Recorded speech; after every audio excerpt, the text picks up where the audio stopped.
Assalamualaikum warahmatullahi wabarakatuh. Hai teman-teman, kami dari kelompok 1 yang beranggotakan saya Bintang Arifan Lukman dengan NIM 2132205 dan teman saya Ali Abdallah Malala dengan NIM 2132210, Amar Safa Arifin dengan NIM 2132205, Arif Prabowo dengan NIM 2132223,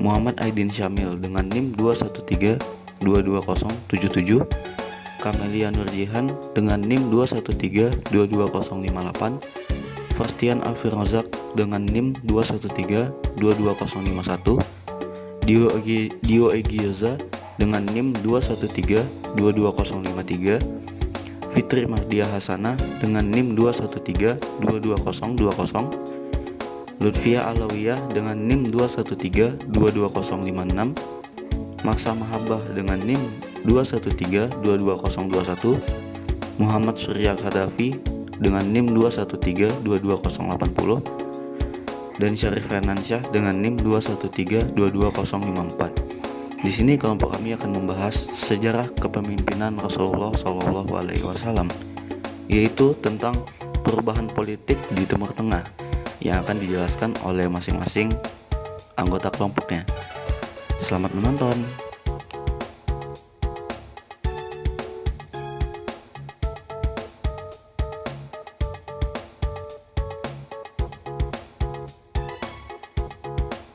Sebelum masuk ke materi perubahan politik pada Timur Tengah, saya ingin menjelaskan sedikit sejarah tentang Nabi Muhammad.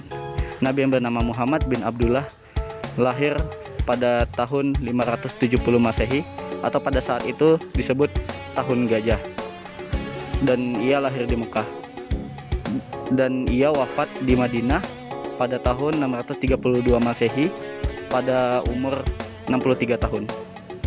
Sebelum masa pemerintahan Rasulullah SAW, bangsa Arab merupakan bangsa yang terpecah belah. Bangsa yang memiliki 3 kekuasaan terbesar, yaitu Kekaisaran Nasrani, Bizantium, Kekaisaran Persia, dan dinasti Himyar. Seringkali terjadi peperangan antar suku, agama, dan sangat mustahil bagi bangsa Arab untuk bersatu. Beliau hadir di tengah masyarakat materialisme yang bertumpu pada pilar kapitalisme, dan dengan ditambah dengan masyarakat Badui yang sulit diatur berdasarkan landasan moral paganisme yang sudah berakar. Adapun Nabi Muhammad SAW memiliki 3 misi utama, yaitu yang pertama mengajak umat manusia untuk meyakinkan hal-hal yang berkaitan dengan rukun iman, dan yang kedua mengajarkan seluruh umat manusia untuk memiliki nilai-nilai kemanusiaan, dan yang ketiga mengajak umat manusia untuk mendekatkan diri kepada Allah Subhanahu wa Ta'ala. Dari Rasulullah SAW memiliki tahapan yang digunakan dalam berdakwah, yaitu ada 2. Yang pertama, pembentukan mental berdasarkan prinsip Islam. Yang kedua, tahapnya yaitu melakukan dakwah secara diam-diam. Dari kedua prinsip tersebut merupakan prinsip politik yang telah dimulai saat di Mekah.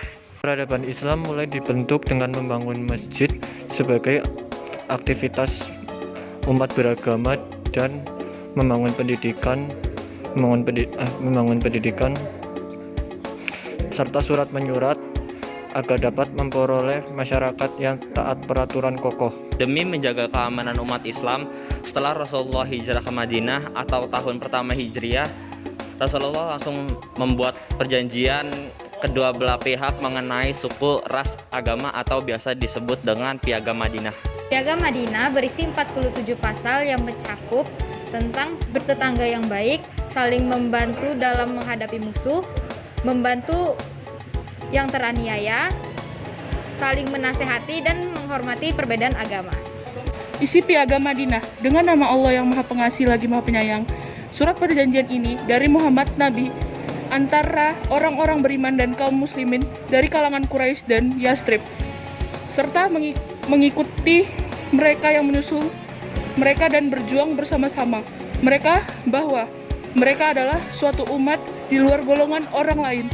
Kaum muhajirin dari kalangan Quraisy adalah tetap menurut adat, kebiasaan baik dan berlaku di kalangan mereka, bersama-sama menerima atau membayar tebusan darah antara sesama mereka dengan cara yang baik dan adil di antara sesama orang-orang yang beriman. Dalam pemerintahannya di Madinah, Rasulullah SAW menerapkan sistem teodemokratis, yaitu sistem yang berdasarkan wahyu Allah SWT dan bermusyawarah bersama. Rasulullah melakukan konsolidasi dalam upaya mempersatukan dan memperkuat suatu negara atau suatu kaum. Prinsip dalam kepemimpinan Rasulullah ada 3, yaitu yang pertama adalah kesesuaian dalam perbuatan dan ucapan, lalu yang kedua komitmen yang kuat atas kaum yang lemah dan tertindas, lalu yang ketiga yang terakhir memimpin sebagai pengayom dan pelayan bagi pihak yang dipimpin. Rasulullah SAW memiliki peraturan perang, yaitu dilarang membunuh wanita dan anak-anak, dilarang merusak fasilitas umum, dilarang mencuri dan memutilasi jasad musuh, memaafkan orang yang telah menyerang, dilarang membunuh orang tua dan orang sakit, dilarang membunuh orang yang tidak ikut perang, membuat dan menyepakati kesepakatan yang sudah ada. Jadi dari pembahasan tadi dapat kita simpulkan bahwa Nabi Muhammad itu telah memberikan kita banyak inspirasi. Jadi dulunya itu negara-negara Arab tuh terpecah dan mereka terdiri dari lingkungan yang tidak mendukung. Namun seiring waktu Nabi Muhammad dapat menyatukan mereka dan menjadikan mereka negara yang solid. Lalu habis itu bagi kaum muslim itu agama Islam adalah agama yang menuntut untuk mereka menyebarkannya. Jadi sesama muslim harus saling support.